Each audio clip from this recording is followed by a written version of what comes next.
Alright, as you guys can hear, El Toro's running in the background. We haven't started working on it, and it is Wednesday of sick week. So I'm going to pull it in, cleaner shop over there, and we're going to get working on some updates to it. And we'll tell you a little bit about what our goal for the week is. Before we get too far, Justin Martin is going to be my co-pilot, as he always is with the Nova. We make a great team, and I think we can do a lot with picking up where Derek and John left off on El Toro. Our goal for the week is 7s. So we obviously want to run our class and we want to be competitive, but we got some personal goals for the old girl, so we'll see where it goes. But for now, I got to do some updates because it's definitely not going to go 7s just like it is. The chassis was kind of a little temperamental the last time I was in it, and I think if we're going to push it hard, it's going to need some updates. So here we go. Honestly, this thing fired right up. I didn't crank it. It is just a reliable unit. Other than some surging going on, I think it's running pretty good. So I'll get working on it, and we'll see how far we get. All right, so we got the wheels popped off, TBMs hanging in there tight. Probably need to knock some rust off these things. They've been sitting around for a while, but we're gonna go ahead and get these old shocks off, and then called my buddies at Menser Motorsports, and we got a set of their custom valved box body units. Come with all the hardware. They spec'd out the right springs for us, and the coolest thing about Menser, they give you, if you've never used them before, they give you this tune-up sheet. So basically you have tune-ups for all different conditions, and this is actually built specifically for this shock. When they build a shock for you, they basically zero it out, and then they give you this. And I'm telling you, this stuff works. This is what I use on my Nova, and I've used it on basically every car I've built that I've gone fast with. See, it has like for marginal or decent track, hot, greasy, cool, tight, and those are solid starting points. So basically, if I'm rolling up to a track and I know what the conditions are, I'm going to go ahead and go to one of those 3 unless I have notes otherwise. And then from there, they kind of give you a little bit, some pointers, basically like if your tire spins before 0.6 seconds in the run, loose an extension. After, what you need to do. There's a reason why the fastest guys in the world run Menser. There's a huge difference in the needle and seat style that's used, the piston design, the stroke, the length, and the valving, of everything else in between. So the reason why everybody who's really fast in the world uses this or maybe one other brand is because these guys know their stuff. They can really give you a shock that's dialed in from the get-go. It might not be the cheapest shock in the world, but it's usually about the best performance per dollar that you can spend. So you can buy some generic shock and fight with it. If you're good enough to like make it work, great. But the thing I like about Mensers is it's the last thing I ever have to worry about in my program. I can bolt a set on a brand new car, and my car is good on a track the first time. So I've, in the past, before I started using Menser, I struggled with a bunch of other different brands and just shocks in general. And it's like the clouds parted when I started using Menser. Not trying to plug them too much. It's not like this is a commercial for them. I'm just kind of telling you guys why I want to run their stuff. Basically, the Mustang, the last outing we were at on radial prep, on true radial prep, it just wanted to wheelie. So we're going to put these shocks on. It'll control the extension so that we can stop wheeling. We need to get the 60 foot down because this thing's at some point going to be out of steam on the big end. So it's just a lot easier to go fast by making the car go down low. It's also more repeatable and makes more of a consistent car to have a good down low program. So that's what we're working on today, and we'll get it installed and then we'll move on to the next thing. All right, these old coilovers served us well for the first part of El Toro. Remember, we built her in 8 days, and hasn't had much work on it since then. But I don't know what happened. But these are the bearings that go on top of the actual coilovers themselves, and they got a little beat up.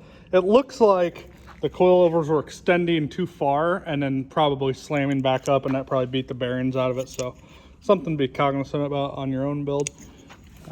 Luckily, we don't need to reuse any of that stuff. We got all new stuff for the new shocks, so just something to watch out for. Make sure that thing has some pressure on it, basically at full extension or full compression. Of course, it will always have pressure on it, but might save you those bearings. I don't know how much trouble that would get us into or cause, other than a lot of squeaking, but can't be good. So just as I say that, I noticed that the new one actually has like a Delron hard plastic nylon, whatever material. So that's probably going to be a better option for us, so we don't beat the bearings out of that other deal. So putting this all together right now, I'm going to put her back on the car, and hopefully everything fits, because we're about out of time. One of the cool things about Menser is they have their own springs made in the USA, so the whole shock is made in the USA, just like everything we make. That's why we have that sticker. All right, I know we kind of call this thing a budget build, but it's really starting to get out of that realm. We got some really nice Mensers, some TBMs on the sucker, ball bearing 82 millimeter turbo, I believe it's an 82. We got a good transmission, good converter, good rear end. It's really at this point just a hunk of metal, a hunk of junk with good parts on it, but it's a good chassis, and probably should knock the rust off those suckers, like I said, and I think we're good to go, really. I don't know, I'm gonna go over, give a little once over. I got a few other secret updates to do to the car, and then oh yeah, I know what I gotta do. We gotta put an icon throttle body in this old girl. We had just this, I don't even know what brand throttle body it is on it, but we're gonna go ahead and put an icon on it for obvious reasons, Motion Raceworks, and get it on the ground, see what the ride height looks like, adjust the coilovers at least even for now, and then we're gonna do alignment on it probably tomorrow, and then start pretty much packing it for a race week. Well, El Toro's got a whole new stance to it. Doesn't sit 10 foot in the air like it used to. Yeah. So Mr. Sam actually showed up, and he's doing some wrenching on Parker's car. Yes. He thinks we need to leave it slammed in the weeds. Actually, I turned that up about 5 or 6 turns from where it originally was. Might be able to see on the other side. It might tuck it a little bit harder. Oh yeah, look how far it's tucked. Would be kind of cool to see a little pro mod looking El Toro, but you also have to think about driving down the road. So I'm gonna jack up the driver's side about how the passenger one is, and we'll just start with that as a starting point and go from there. All right, so we got the old icon throttle body on there, looking nice, full throttle. We checked all that. So now we got some top secret stuff we need to do and put on. This is all prototype stuff we'll be testing, but can't really show you guys, unfortunately. But you will see it sooner or later. Really cool parts, and right, Pryka? Very big secrets. Top secret, confidential. Top secret stuff. So we're gonna get her ready to go so we can take it down to get aligned tomorrow at my buddy Ryan's shop, and then maybe make a few test passes. We'll see what happens, how the day goes, how everything goes. But honestly, so far so good. Things really come together quickly. Well, folks, we're ready to go. We're gonna head to the alignment shop. Have our buddy Ryan throw some alignment on it and get it ready. And I think we either might go testing tonight or tomorrow night, maybe. But everything's good to go. It's all back together. Big plus. Big plus. Throttle body Mensers ready to go. Just alignment, and we'll be able to hit the track. So. All right, one step closer to sick week. So we moved Derek's seat from the driver's seat to the passenger seat.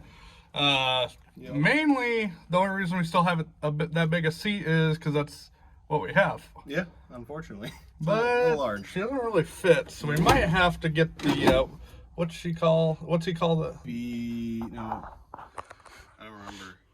BAM. The figure skater. Oh. We might have to get the Tanya Harding out and kind of massage this floor here. Yeah. So that the seat can come this way and bolt in. I cannot believe this is what we're dealing with. Yeah. A few hours before it's okay. I mean, sick week starts. Sit somewhere, right? Maybe put like a lawn chair in here instead. Yeah, we could always put a lawn chair in there, maybe like a bean bag. Mm-hmm. Yeah, that would be a nice cushion. Not sure if that would pass cert, but it would be nice in the pits because you can pull the bean bag out. Yeah. Right before. You can pull a lawn chair out too and sit on outside of beach chair. Yeah. Beach chair. Beach chair. We're in Florida. True, get it right. Yeah, sick week. They barely even have grass here. Yeah, no grass. So we're gonna Tanya Harding that tunnel. Yep. See what we can come up with. Get that hammer out. Pryka. Hit it with your purse. Oh, my purse? Okay. I'll throw it harder. Come on.